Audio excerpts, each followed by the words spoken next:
Bonjour et bienvenue sur la chaîne YouTube Salomé d'EDF. Ce tuto est consacré à la réalisation d'un thé à l'aide du module de CAO Shaper. Au cours de ce tuto, nous verrons entre autres les opérations de révolution et d'extrusion.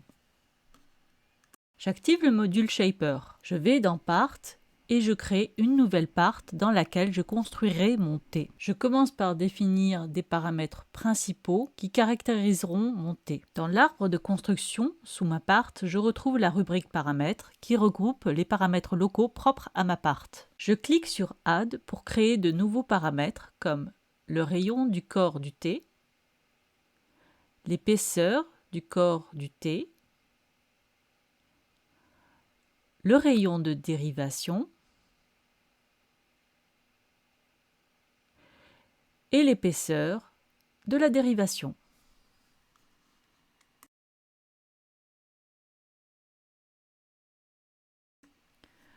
Je crée une esquisse et je sélectionne le plan X, O, Z.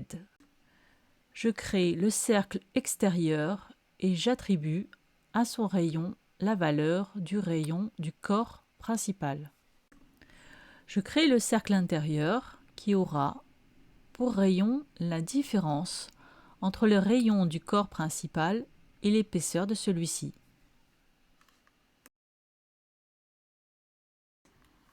Ensuite, j'extrude la face qui se situe entre les deux cercles que je viens de construire, et ce, de part et d'autre de cette face.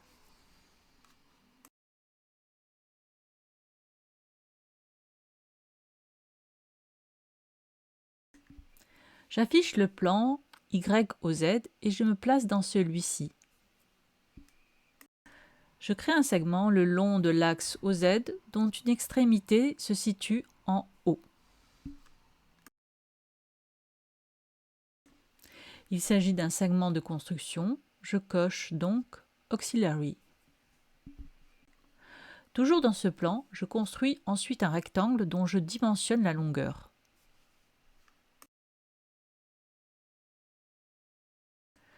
La largeur sera égale à l'épaisseur de ma dérivation. Je positionne ce rectangle en imposant une distance entre le point inférieur côté droit de celui-ci et le segment de construction. Cette distance n'est autre que le rayon de la dérivation.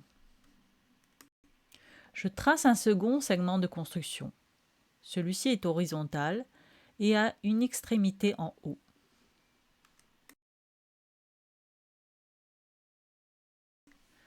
Je fais correspondre le point inférieur gauche du rectangle avec ce nouveau segment. Je définis les dimensions de mes segments de construction et je valide.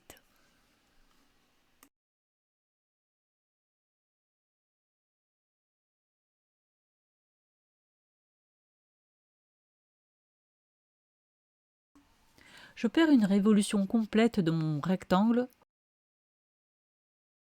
autour de mon segment de construction verticale. Je vérifie que mes deux objets sont bien positionnés l'un par rapport à l'autre.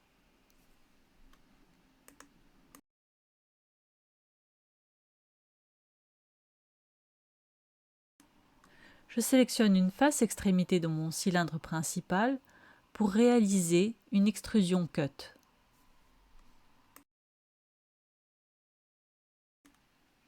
Cette face extrudée coupera ma dérivation,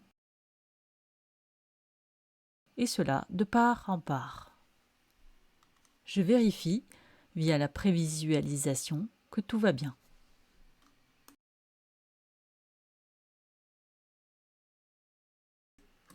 Je récupère à partir de ma face le cylindre principal de mon thé. Je vois bien que celui-ci n'a pas été impacté par mon nouvel objet représentant la dérivation. Je réalise donc les mêmes opérations sur le corps de mon thé avec une face extrémité de ma dérivation. Je sélectionne cette face extrémité et j'opère une extrusion cut. Cette face extrudée coupera mon corps de thé sur une distance que je définis judicieusement. Afin d'avoir mes deux objets, ma dérivation et le corps de montée, je récupère à partir de la face extrémité de ma dérivation.